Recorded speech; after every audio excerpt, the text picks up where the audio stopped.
आप रोज शिवलिंग पर जल चढ़ाते हैं, पर क्या आप जानते हैं सावन में जल चढ़ाने से ब्रह्मांड के कौन से दरवाजे खुलते हैं? क्या आपने कभी सोचा है क्यों सिर्फ सावन में ही शिव को कांवड़ चढ़ाई जाती है? और क्या सच में एक मंत्र बोलने से हजारों जन्मों का पाप मिट सकता है? आज हम जानेंगे सावन के वो 6 रहस्य जो आपके भीतर के शिव को जगा देंगे।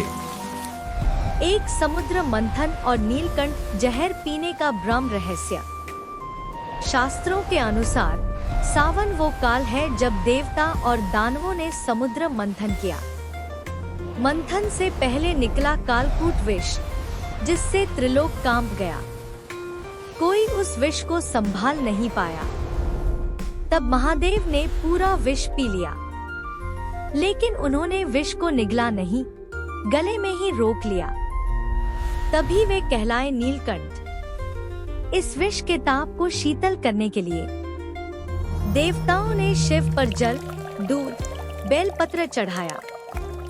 तभी से शुरू हुई यह परंपरा। चंद्र ऊर्जा और मानसिक साधना। श्रावण मास का गहरा संबंध चंद्रमा से है। ये वो समय होता है जब चंद्रमा पृथ्वी के जल तत्व और मानसिक स्थिति पर जबरदस्त प्रभाव डालता है। और शिव को क्यों कहा गया है चंद्रशेखर? क्योंकि उन्होंने चंद्र को मस्तक पर धारण कर मन को जीता है।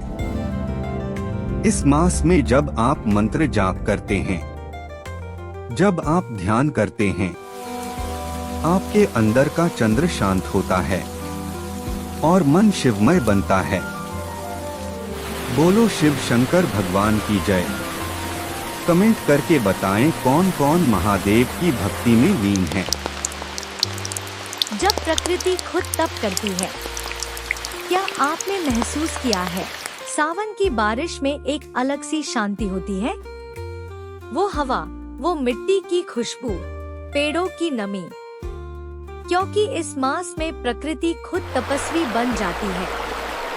हर वृक्ष, हर नदी, हर जीव मौन साधना में लीन होता है। यही कारण है कि इस समय प्रकृति से जुड़ना शिव से जुड़ने जैसा होता है। बारिश की हर बूंद मानो कह रही हो, तुम जल चढ़ाओ शिव पर, मैं तुम्हारे जीवन को धो दूं पवित्रता से। सावन में सिर्फ मनुष्य नहीं, प्रकृति खुद शिव की साधना करती है। बारिश की हर बूंद जैसे ध्यान में हो। पेड़, नदियाँ, मिट्टी सब मौन है।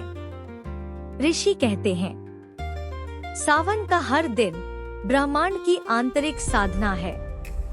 जो इस समय प्रकृति से जुड़ता है, वो शिव से सीधे जुड़ जाता है।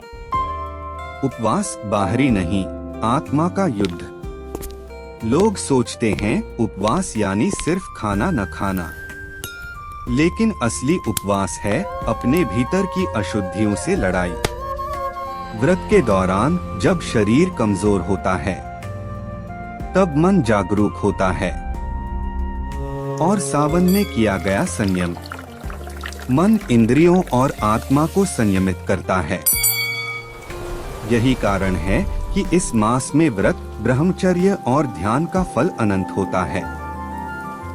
सावन में उपवास करना सिर्फ शरीर से जुड़ा नहीं है, ये एक आंतरिक युद्ध है काम, क्रोध, लोभ और मोह से लड़ने का।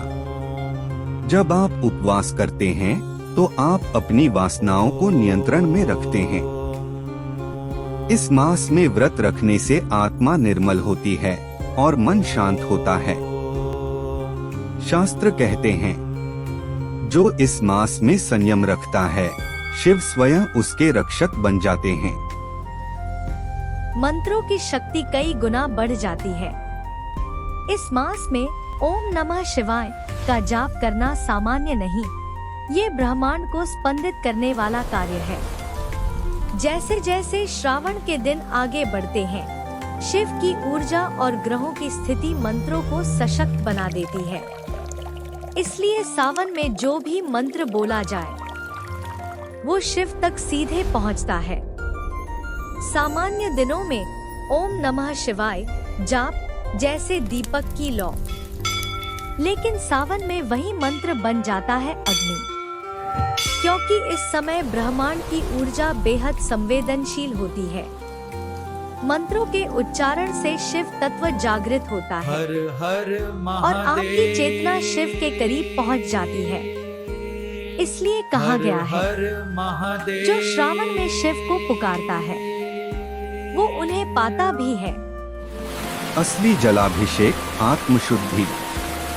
लाखों लोग मंदिर जाते हैं, दूध चढ़ाते हैं, जल चढ़ाते हैं, लेकिन असली जलाभिषेक तब होता है जब आप अपने भीतर के विकार धोते हैं। शिव को केवल बाहर पूजना पर्याप्त नहीं, उन्हें भीतर जगाना जरूरी है। और ये तभी होगा जब आप इस सावन में क्षमा, सेवा और सच्चाई को अपने जीवन में उतारें। मंदिर में दूध चढ़ाना सरल है, लेकिन अगर आप क्रोध, लालच, द्वेष और अहंकार का त्याग करें तो वो असली अभिषेक होगा। शिव बाहर नहीं, आपके भीतर हैं। इस सावन खुद को इतना पवित्र बना दो कि जब तुम जल चढ़ाओ तो शिव कहें, मैं तो पहले से ही तेरे भीतर विराजमान हूँ। बोलो हर हर महादेव। कमेंट सेक्शन में हर हर महादेव या बम बम भोले जरूर लिखे।